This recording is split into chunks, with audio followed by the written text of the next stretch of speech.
Pan yn blant, ni'n troi'n golygon bob tro tuag at y dyfodol. Fel tasau'n perthnasau i gyd mynd i fod yno am byth i lanw bylchu'r gorffennol. Dim ond ar ôl iddyn nhw'n gadael ni, ni'n sylweddoli cymaint o'n hanes personol a gollwyd. Bu farw fy oncl Idris yn 1990, yn y flwyddyn 2000. Y cyfan sydd ar ôl ohono yw ychydig o focsys o henluniau a dogfennau. A chopi o dyddiadur ces I ganddo, ychydig cyn iddo farw. Yn ei dudalennau, hanes blwyddyn dyngedfennol y mywyd llanc ifanc. Blwyddyn daeth ag Idris wyneb yn wyneb gyda un o brif swyddogion Adolf Hitler. A marwolaeth dirgel, ffrind agos.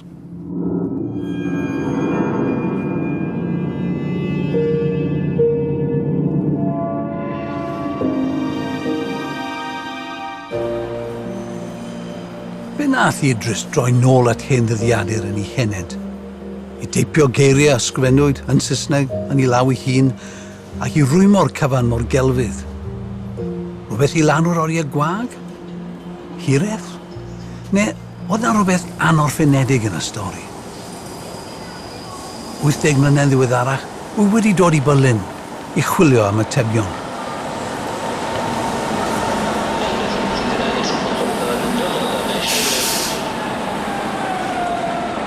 Daeth Idris Morgan yma ym 1933 fel aelod o staff Banc Barclays I weithio am flwyddyn gron ym Manc Dresdna, un o fanciau mawr yr Almaen.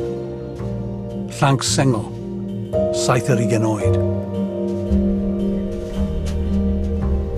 Roedd byd o wahaniaeth rhwng y ddinas hon a phentre bach Penmarc ym Mro Morgannwg. Naid fawr o strydoedd Cul y Bari I rhodfeidd llydan Berlin.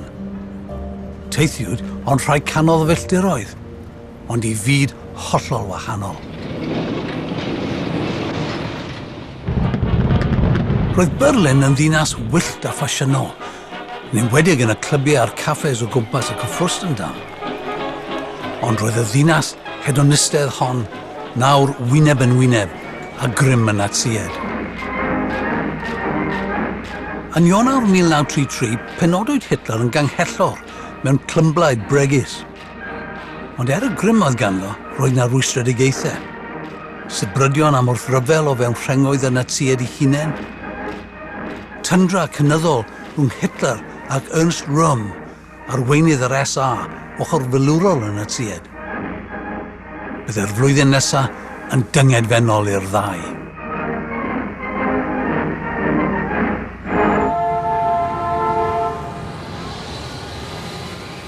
Yn yr hinsawdd yma, ym mis Medi 1933, cyrhaeddodd y gŵr ifanc swil, myfyrgar, cangen Banc Dresdna, Depga 54. Yma, byddai fe'n treulio rhan fwyaf o'r flwyddyn nesaf. Swydd digon cyffredin, ond gweithle a chyfnod anghyffredin iawn. During the day, the Depka was closed from 12:45 until 2 p.m, while Hitler made his speech from the Siemens factory. Wireless was installed in the bank to broadcast the speech. There was 1 minute silence throughout Germany at 1 o'clock, and all work stopped for 1 hour in order that everyone might hear the speech.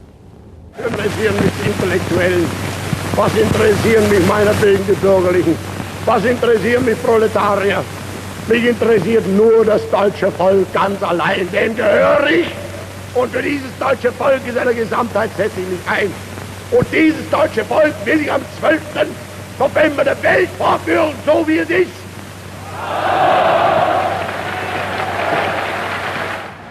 Wy wedi dod I bencadlys presennol y banc I weld a oes unrhyw dystiolaeth ar gael o gyfnod Idris yn y ddinas. Mae gan yr athro Johannes Baer arbunigwr ar hanes Dresdna, rhywbeth I ddangos I fi.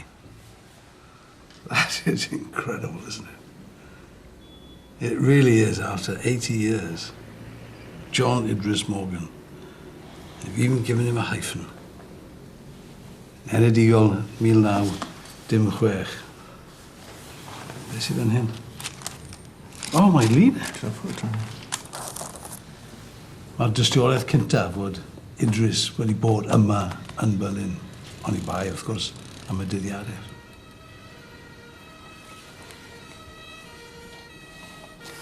Wedyn, mae wedi goffo sgwennu hanes I yrfa.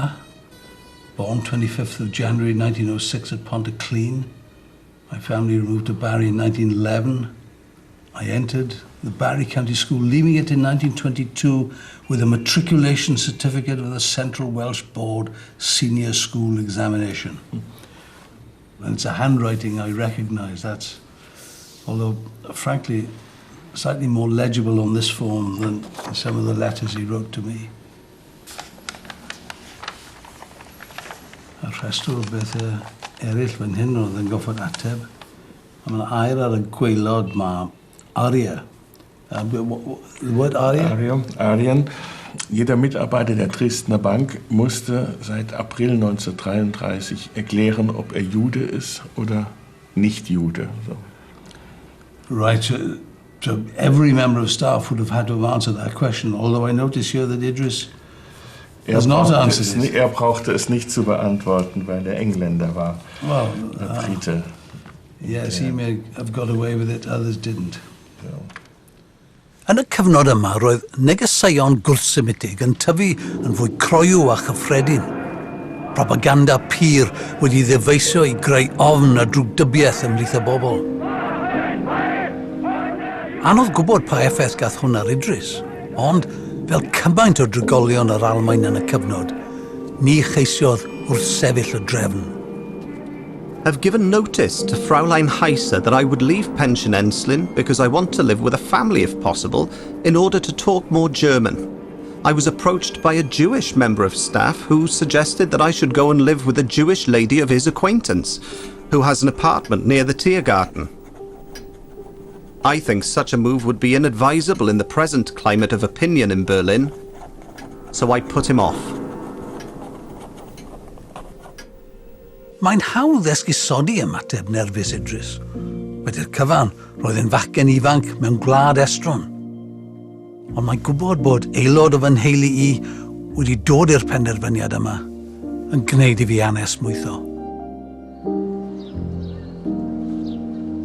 Yn y diwedd, penderfynodd Idris fyw yma ar Württembergstrasse.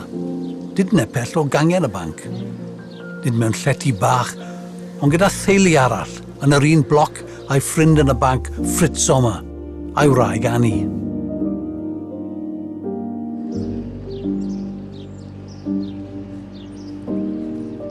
Rwy yma yng nghanol ardal swanc Wilmersdorf.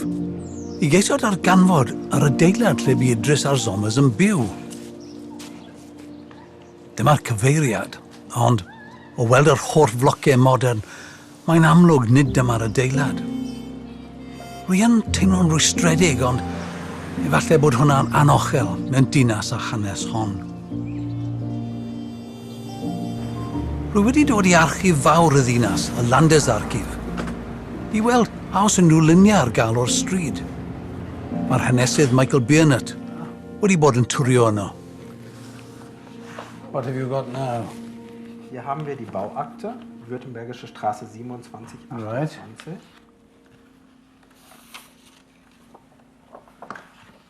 Oh, look at this. Isn't that wonderful? I'm vendigating. Llun godidog, mae'n well na darlun gyda camera. Interessant ist dabei allerdings, dass wir eine soziale Staffelung innerhalb dieser Gebäude haben. Das heißt, in der ersten Etage lebt in der Regel lebten sehr wohlhabende Menschen, die auch sich repräsentative Wohnungen leisten konnten. Und je weiter wir nach oben kamen, desto günstiger wurden die Wohnungen. So you get a social mix in a block like this, and we know that the Sommer family lived on the top floor, which would have been cheaper. Ja, die Wohnungen waren oben auf jeden Fall sehr, sehr günstig. Man musste auch, wenn wir uns den Plan hier ansehen, auch sehr viele Treppen hochlaufen. Yn ei gartre newydd, daeth Idris yn agosach at Fritz ac Annie Sommer.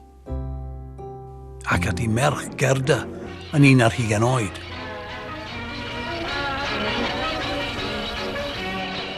Trwy Gerda, merch brydferth a nwifus, daeth hwn gwrdd nabod Berlin. Hi gyflwynodd e'r ddinas, a'i holl atyniadau. November the 18th. took Fräulein Sommer to the annual dance of the Dresdner Bank Sportverein at the Philharmonic Hall. Afterwards, she persuaded me to go on to Café Rusch on the Kurfürstendamm, where we met Herr Kulai and a few of his friends. I eventually reached home at 4:30. Wel, rhaid mi ddweud o gofio Idris fel henwr ac henwr reit ffurfiol. Mae'n dipyn o sioc darllen bod Idris wrth i'r Nadolig nes hael 1933 wedi bod allan tan oriau yma yn y bore yn gyson. Pob math o bartiodd gyda Gerda a'i ffrind gorau, Hilda Wittke. Yn aml tan godiad hael. Wrth i'r flwyddyn dynnu at ei therfyn, fe glosiodd perthynas Idris ar Sommers. Mae dyddiadur yn gwneud i'n amlwg bod y teulu wedi cymryd ato. At midday, Gerda Sommer called at the bank and I arranged to meet her in the evening. We met for coffee at Café Kranzler and then went to buy chocolates and some stockings. Afterwards, I bought an extra suitcase for myself, some cognac and cigarettes. After dinner, I visited the Sommers to present my offerings.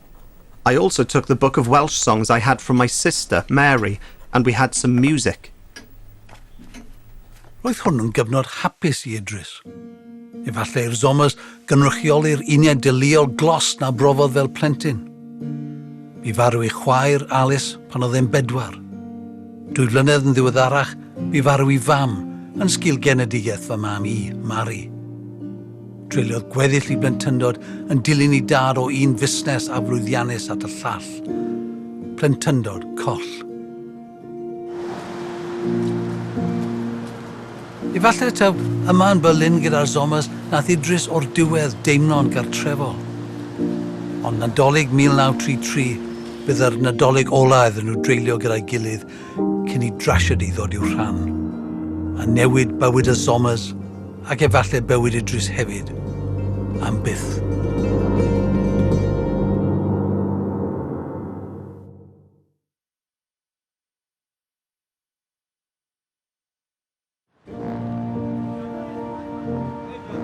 Gyda'r flwyddyn newydd, dath cyfle Idris dreulio rhai dyddiau ym Mhencadlys mawreddog Banc Dresdner. Heddiw, mae wedi droi yn westi crand. Yr holl fomio yn ystod y rhyfel byd diwetha, mae rhannau o'r adeilad gwreiddiol wedi goroesi. Y mwyaf trawiadol, calon yr hen adeilad, y brif neuadd bancio. This is the historical part. Yeah. But was this a balcony, or were these arches filled in before? It was open, and you can imagine a director of the bank walking around, The big man controlling the business. looking at the money coming in. Exactly. What's going on? Gweitha'r ddelwedd crand ar gychwyn y 30au, bu rhaid i'r wladwriaeth achub y banc yn sgil y chwalfa economaidd. Ond erbyn 1933, roedd cefnogaeth y wladwriaeth yn golygu cost arall. Yn y blynyddoedd nesaf, diswyddwyd dros 500 o iddewon.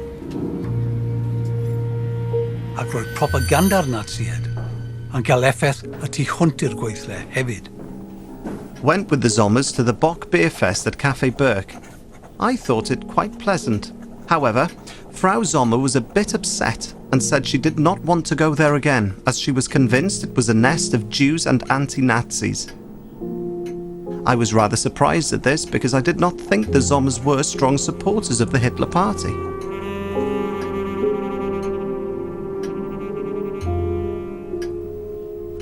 Yn y flwyddyn newydd, daeth tensiynau eraill.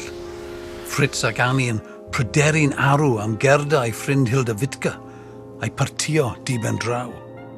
The Sommers confided in me about the difficulties they had had and was still having with Gerda. Herr Sommer got himself a bit worked up and left again at 1:30 a.m. to look for Gerda and Hilda. He came back with them in a nasty temper. Doedd Gerda methu cynnal y ffordd yma o fyw. Doedd ganddi ddim swydd. A falle bod hyn yn esbonio'r llu o ddynion oedd yn cylchdroi o'i chwmpas. Ond a bod Idris fel dyn reit ffurfiol, bydd e'n anodd meddwl I fod wedi cymeradwyo ymddygiad Gerda. Hynny, Roedd o fenthyg arian iddi mwyn iddi hi a Hilda ddal tren I Leipzig. Heb yw'r rieni gwybod. I must be careful not to get mixed up in her complicated relations with her parents, and perhaps I ought not to have given her the money. But she can be very persuasive when she tries, and uses her good looks to her own advantage.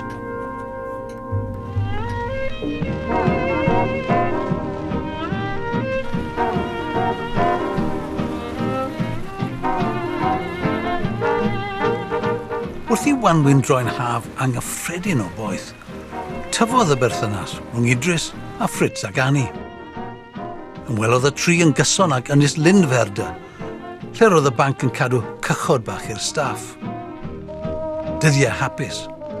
Ond mae'n nodweddiadol bod Gerda'n absennol o'r holl luniau dynwyd.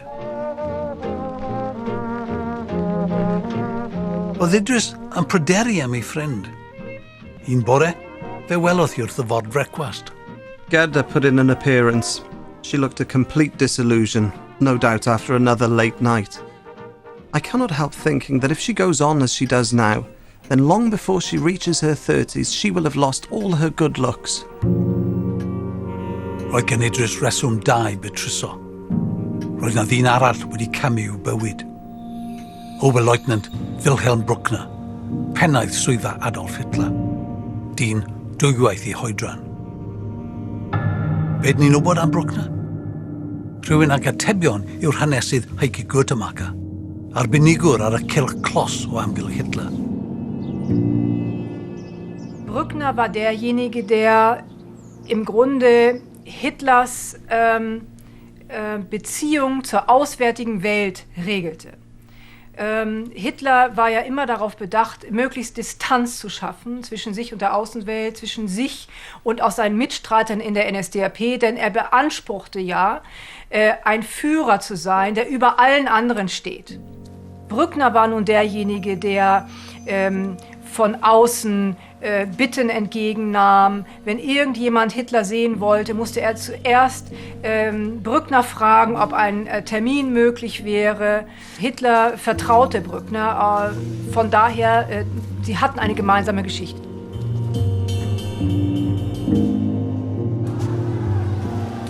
Nôl yn 1923, carcharwyd Hitler a Brückner yng ngharchar Landsberg ar ôl methiant gwrthryfel cyntaf yn y tued ym Munich.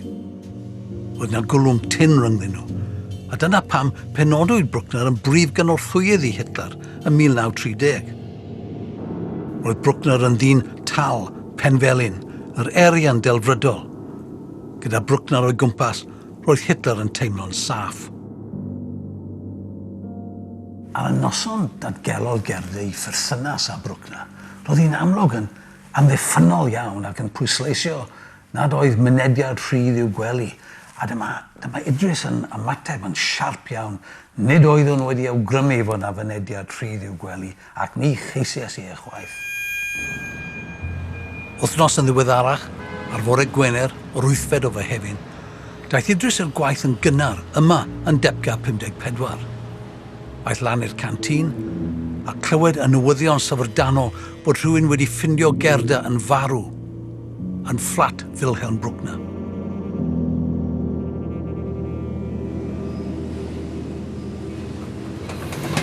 Ar ôl y sgytwad hyn, fe rithrodd Idris ar draws y ddinas I fflat Brückner. Fan hyn, daeth fy wncwl I, Idris Morgan, wyneb yn wyneb a phrif gynorthwyydd Adolf Hitler. Frau Sommer and Fritz Sommer were there, and Gerda's body lay sprawled, fully clothed on the bed. She looked terrible.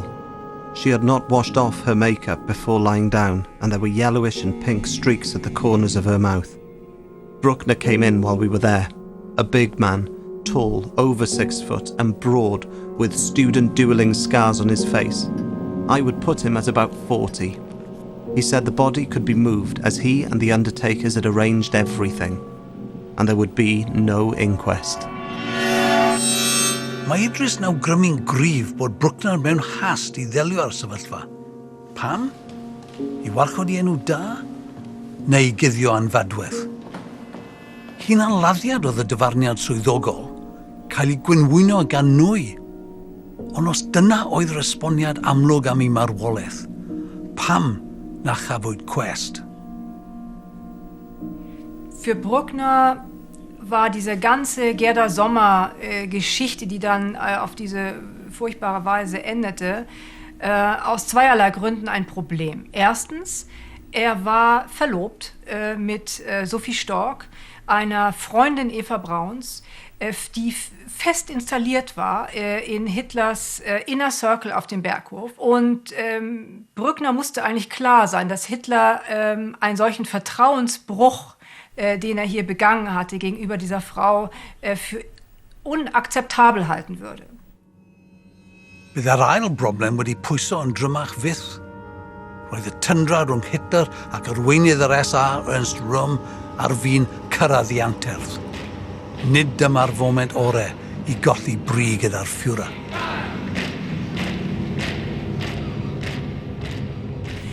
Die Pläne, Ernst Röhm, den Führer der SA, auszuschalten oder sogar zu töten, waren schon auf dem Wege.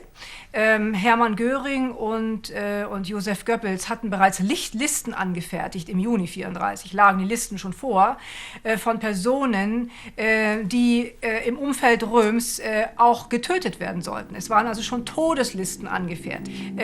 War die ganze Situation für Brückner unheimlich prekär und das Letzte, was er gebrauchen konnte, war ein Skandal, ein privater Skandal diesen Ausmaßes. Gyda'r argyfwng hwn yn gefndir, bydde Idris a'r Somers yn siŵr o'i chanu'n anodd i ddarganfod y gwirionedd am farwolaeth Gerda.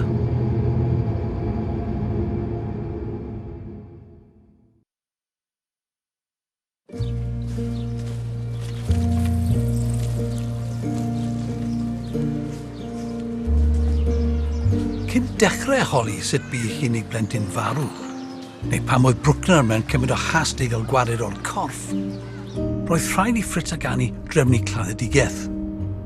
Gyda dyfarniad swyddogol o hunanladdiad a Gerda yn babyddes, roedd yna broblem.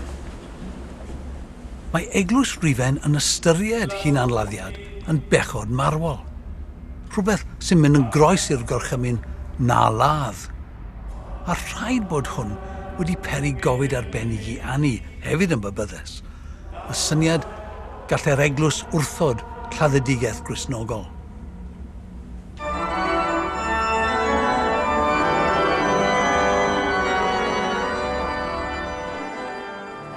Ac felly, ar fore Sadwrn y 9 o Fehefin, daeth mam am ymgu Gerda a Frau Scheffels i'r eglwys hon i bledio gyda'r offeiriad, y tad Milts. Ar ôl llanast yr ail ryfel byd, oes na unrhyw dystiolaeth ar ôl o ganlyniad i'r cyfarfod trist hwn? Oh, dear. Yes.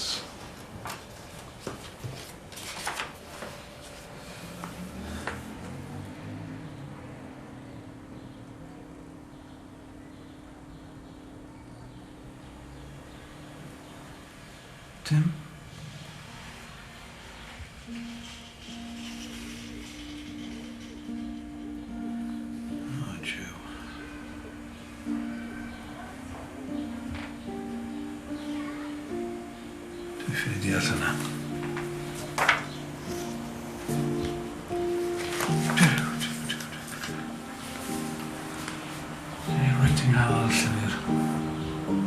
Blentyn bach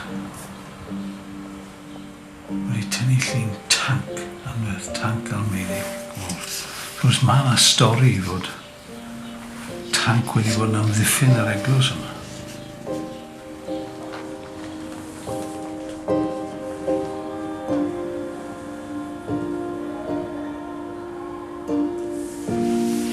Reit. Nes i yn llyfr arall yma.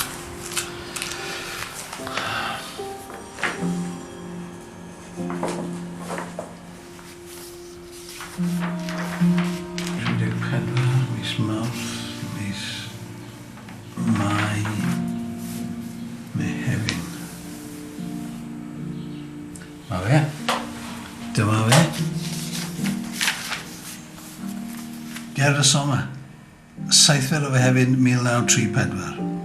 Dyddiad I marw, dyddiad yr angladd, y 12 o Fehefin.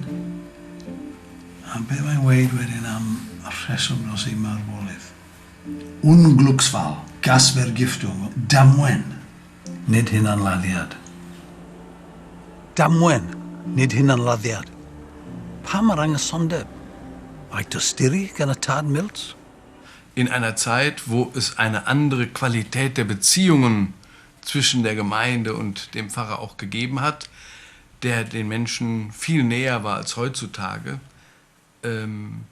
Ich glaube, dass es für einen Priester unbedingt ein guter Grundsatz ist, davon auszugehen, dass der Mensch im Mittelpunkt steht und dass es in erster Linie um den Menschen zu gehen hat. Und ich denke mal, dass Pfarrer Mills, der so viele Jahre Priester und so viele Jahre Pfarrer hier an St. Ludwig war, dass der die politische Entwicklung hier in Berlin, gerade in Berlin, auch sehr gut mitbekommen hat.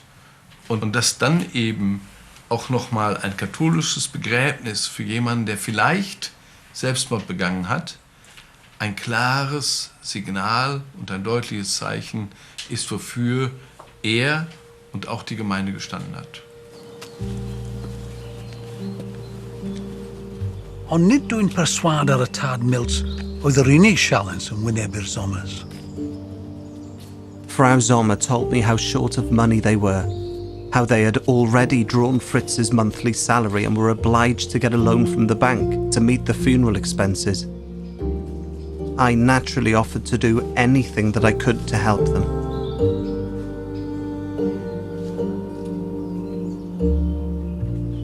Yn aml, rwy'n teimlo Idris fod yn nes at Annie nag at Gerda.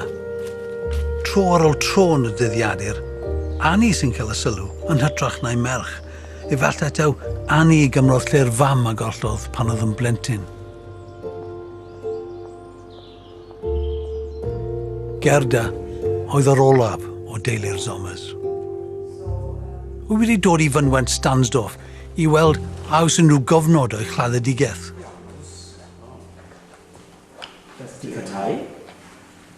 7th of June, date of death. 12th of June, date of the funeral. Now, does this tell us where she's buried? Ja, das Areal ist Charlottenburg, das Feld 5a. Y Sommers 20 arian, doedd dim digon I dalu am carreg fedd. Mae'n amheuaeth felly ynglŷn ag union leoliad y bedd. Das ist die Beerdigungsanmeldung. Hier haben wir wieder Gerda Sommer. Gerda Sommer. Und viele unterschiedliche Informationen auch über Kosten und die Ursache des Todes ist hiermit vermerkt. Pretty expensive. It is expensive. 234 Reichsmarks. Yes. That would have been a substantial sum of money. This is what a worker would own in a month. Earn in a month, right. Gorweddodd corff Gerda yng nghrypt y capel hwn am 4 diwrnod. Does fawr wedi newid ers y dyddiau hynny.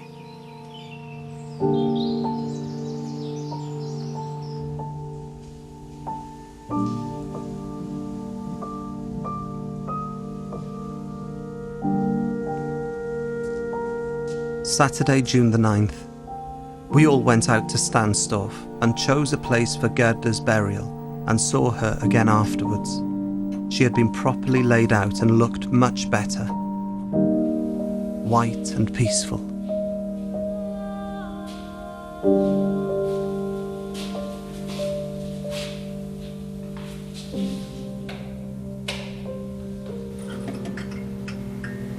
Dyma'r union stafell lle ddath Fritz ac Annie I weld corff I hunig blentyn.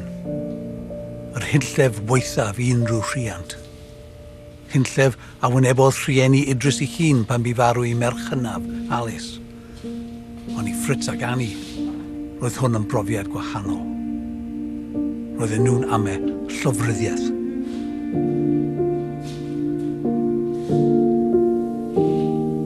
Yn wyneb y cwmwl yma o ymheion ar y 12 o Fehefin, ymgasglodd Idris a'r Sommers yn Stansdorf ar gyfer yr angladd.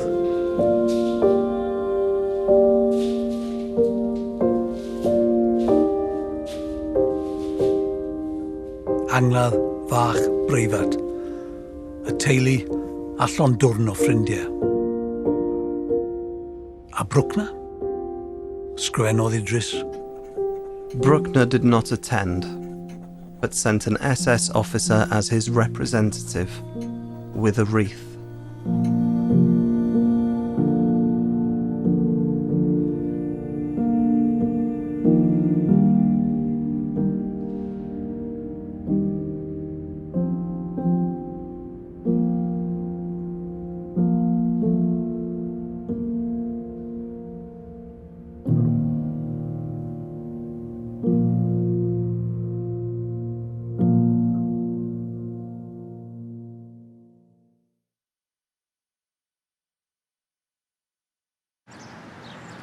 Nôl yn Berlin, trodd sylw y Zomas at Brückner. Roedden nhw'n ysu am esboniad ynglyn â marwolaeth ei merch. Dyma Albert y Kilistrasse yng ngorllewin y ddinas. Yn ôl cofnodion yr eglwys, yma, yn rhif 5, fe ddethon nhw o hyd i gorff Gerda.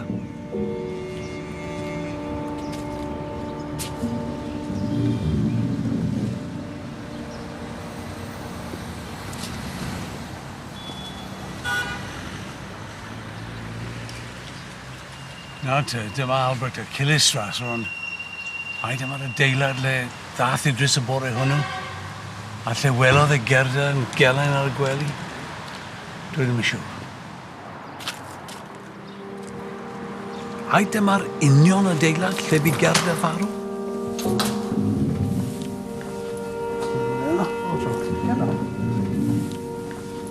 Leider ist es nicht das Haus. Die Straße ist zwar richtig, aber die Hausnummern haben sich im Laufe der Zeit verändert. Und das ist für Berlin eine relativ normale Situation, gerade nach dem Krieg. Und wenn wir uns hier diese Fotografien ansehen, können wir auch sehen, wie gegen Ende des Krieges... This was number 5? Das war Nummer 5, richtig. Und wir sehen, dass bis Anfang der 50er Jahre das Gebäude komplett abgetragen wurde. I see. Cymaint o'r gorffennol wedi diflannu. Dim ond un llun llwyd sydd ar ôl o'r tŷ lle bu Gerda farw. Ond beth arall mae Michael wedi darganfod? Nun, wir haben in den Polizeiakten einen entsprechenden Hinweis gefunden, und zwar im Polizeiamt Schöneberg. Das hat am 8. Juni einen Bericht verfasst, aus dem hervorgeht, dass Gerda Sommer am 7. Juni, also am Tag zuvor... On the 7th of June 1934. Richtig, ja. Das hilft uns wiederum weiter, dass wir in die Unterlagen der Generalstaatsanwaltschaft schauen können.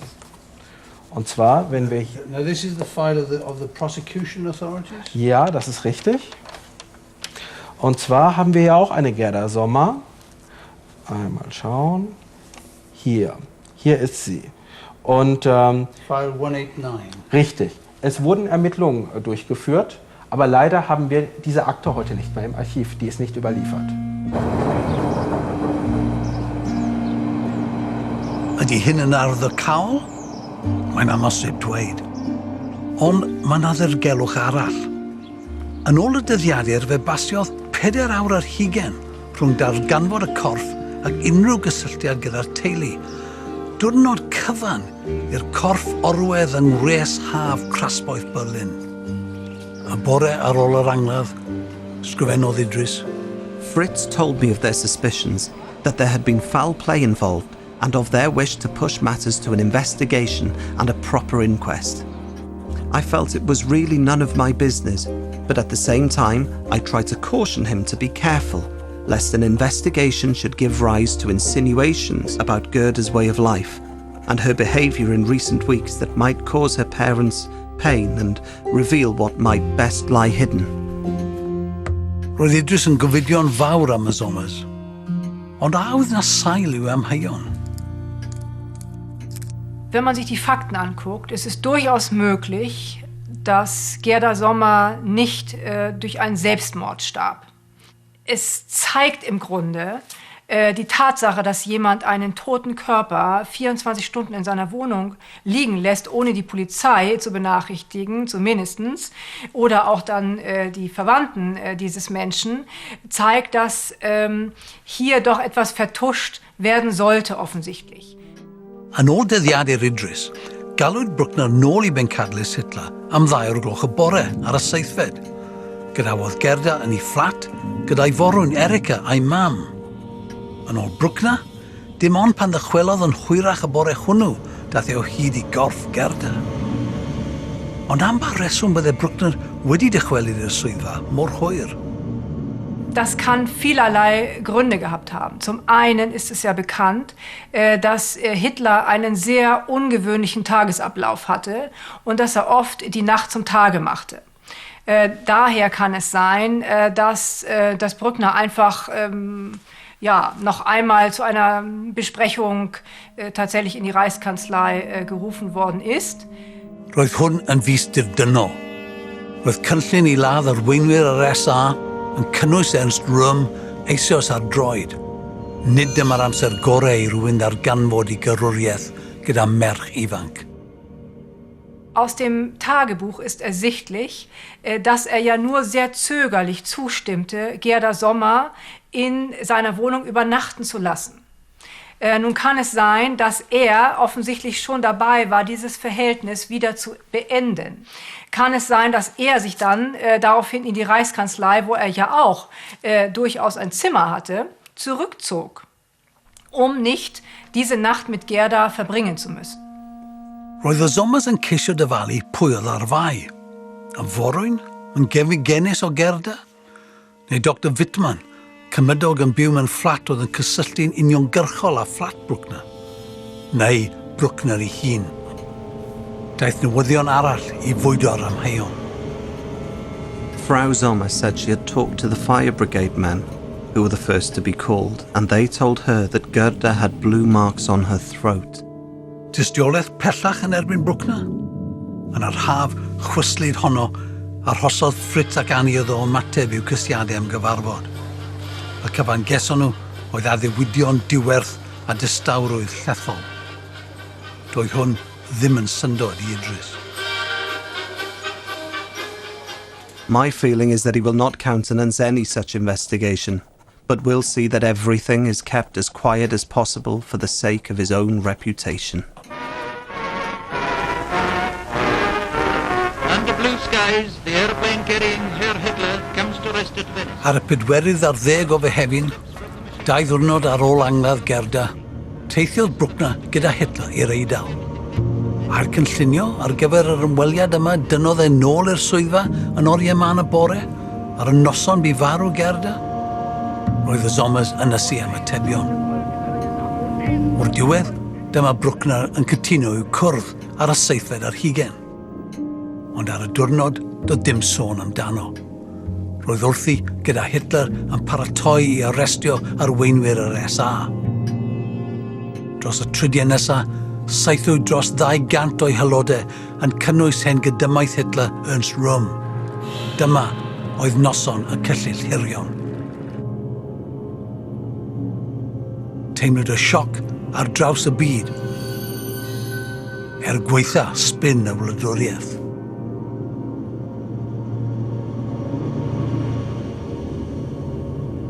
Der Führer hat die Schuldigen bestraft. Unser Verhältnis zur SA ist damit wieder das alte. Roedd hwn yn ddigwyddiad tyngedfennol yn hanes yr Almaen. O'r foment hon, roedd dim troi'n ôl, a diflannodd unrhyw siawns y bydde'r Sommers yn cael ateb i'w cwestiynau. Later, I visited the Sommers. Both of them are upset over events, especially Frau Sommer, who is not only worried at the thought that Gerda had been mixing with people who were in the SA and who, like Brückner, had taken part in the massacres, but at the same time has a certain dread of what may happen if they go too far in pressing their request for investigations into how Gerda met her death. Both of them have lost faith in the National Socialist Party and in their present government. Fritz went as far as to despair of Germany altogether.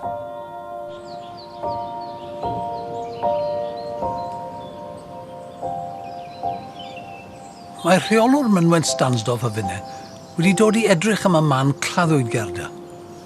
Yn y fynwent anferth hon, lle safodd fy wncl ochr yn ochr a theulu Gerda, 80 yn ôl. You think it's around here somewhere? Yeah. You say you were looking for grave 188. She is in 176. Yeah, And you think that may be 188? yeah, I think so. Let's see. Check the name and...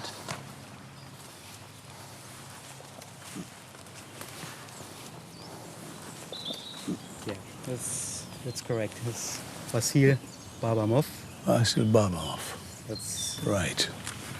And we can try to take the difference between this grave and this place all right, here. Fine. So Could you help me? Measure that? Yeah. Okay. Okay. We have to take 3 meters. Yeah, a little bit more. Yeah. So we know that Gerda's grave would be to the left. To the left. Of this 188. Yeah. To the left from here. This area this here. Area. This area place here. From Gerda Sommer. Yeah. And in fact, there's a slight dip in the ground. This is a typical sign.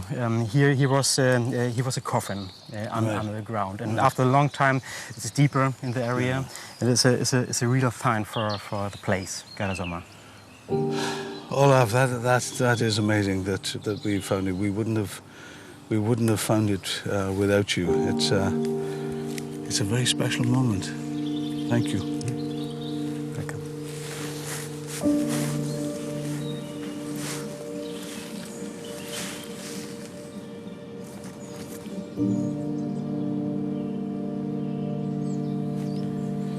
Mae'n anhygoel o drist meddwl am Gerda yn gorwedd fan hyn yn unig. Does na ddim carreg bedd. Wrth gwrs, oedd y teulu methu fforddio un. Felly, y dyddiadur yw ei hunig choddeb.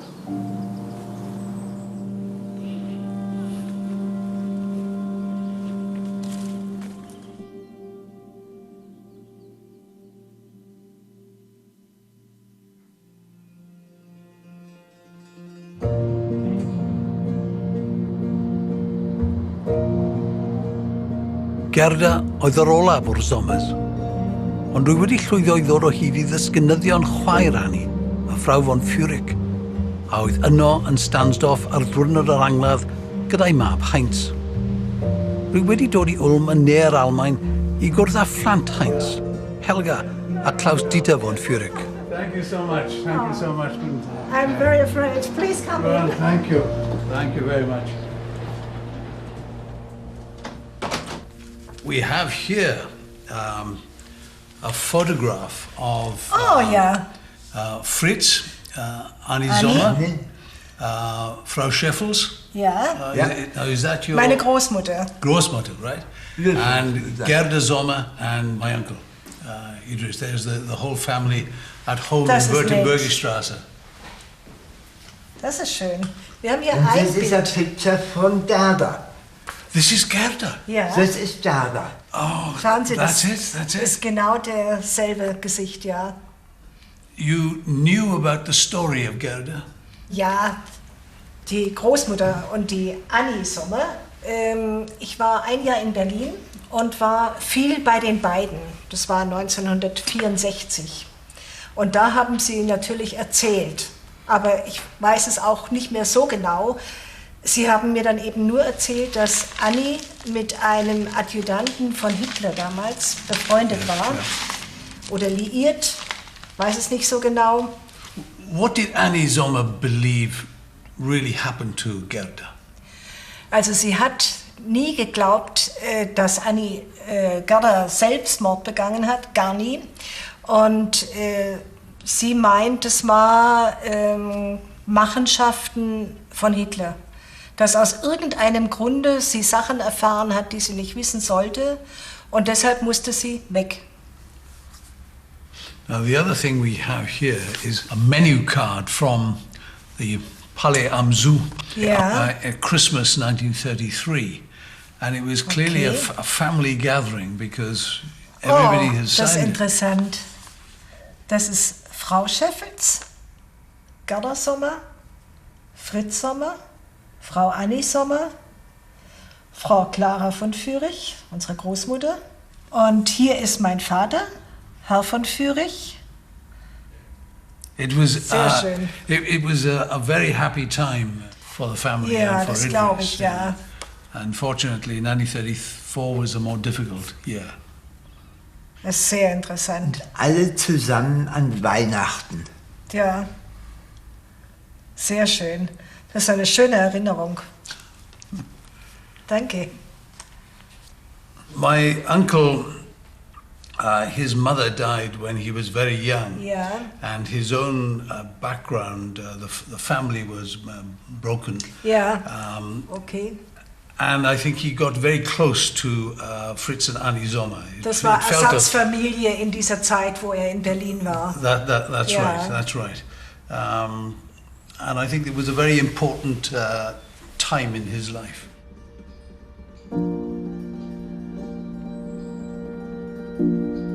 Be nath Idris fynd nôl at y dyddiadur yn ei henent?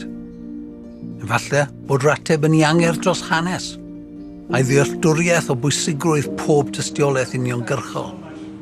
Neu, falle taw dyma'r flwyddyn pan brofodd gwmni teulu clos. Teulu a drafferthion heb os, ond teulu byw croesawgar. A math o deulu na ddaeth i'w rhan dyddiol am weddill I fywyd unig.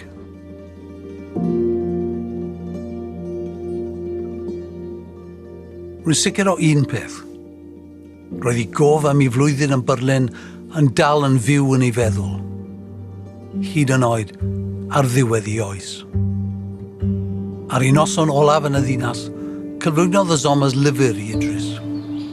Di fewn i'r clawr, roedd Fritz wedi sgrifennu dyfyniad o waith yr awdur Almeinig, Garota. O feddwl amdano, dim ond fel mynyddoedd a fonydd a dinasoedd, mae'r byd yn le mor anial. Ond, cyn gynted I ni adnabod rhywun sy'n deall sut rydym yn meddwl, gallwn gymuno heb eiriau, ac fe dri'r byd anial am baradwys cartrefol.